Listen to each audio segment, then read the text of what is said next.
Hello, in this video we're going to do a more complicated reactant mass calculation. Now you would have seen in my previous video that the relationship that we use when working out these questions is the number of moles equals the mass in grams divided by the MR, and obviously we can rearrange it into the two other forms. So in this question it's a little bit more complicated.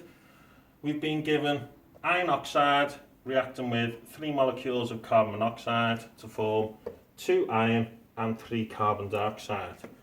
And we've been told that we're given 290 grams of iron oxide, and we need to work out how many grams of carbon dioxide are we going to form. And just like in the previous video, we use the same 3 steps. Step number 1 is to work out the number of moles of the substance you've been given the mass of. So in this case, it's the iron oxide.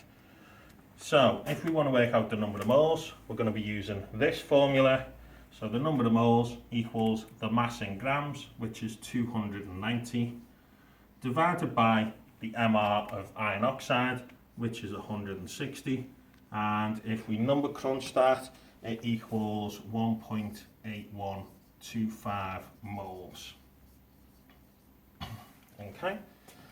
Stage 2 is to work out the molar ratio.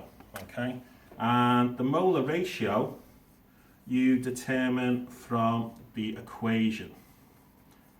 Now the molar ratio in this particular question is a little bit more tricky because it's not a 1-to-1 ratio. If we're looking at the number of mole in the equation, there's only 1 mole of iron oxide,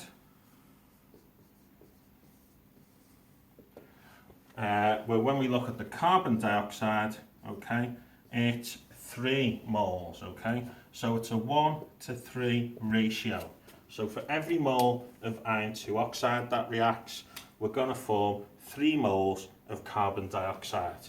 Okay, so if we use that in the previous step, we worked out that the number of moles of iron oxide was 1.8125. So therefore, using this ratio from the equation, we're going to get 3 times as much number of moles of carbon dioxide. So therefore, the number of moles of carbon dioxide is going to equal 1.8125 multiplied by 3. And if we number crunch that, it makes 5.4375 moles. Okay, so the number of moles of carbon dioxide that we formed is 5.4375 moles. So that means the third step, the final step, will be to convert the number of moles into a mass. So we need to find out what would the mass of 5.4375 moles of carbon dioxide be.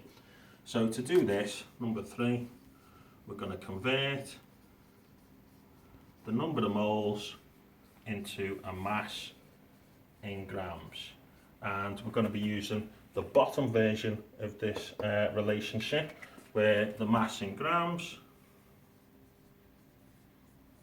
equals the number of moles multiplied by the MR of the carbon dioxide.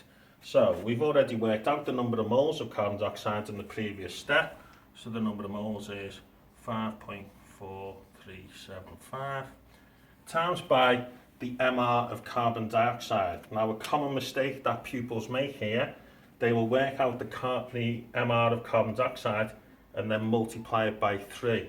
Okay, you must not do that because you've already taken into account the molar ratio in step 2. An easy way of remembering not to do that is remember what your definition of MR is.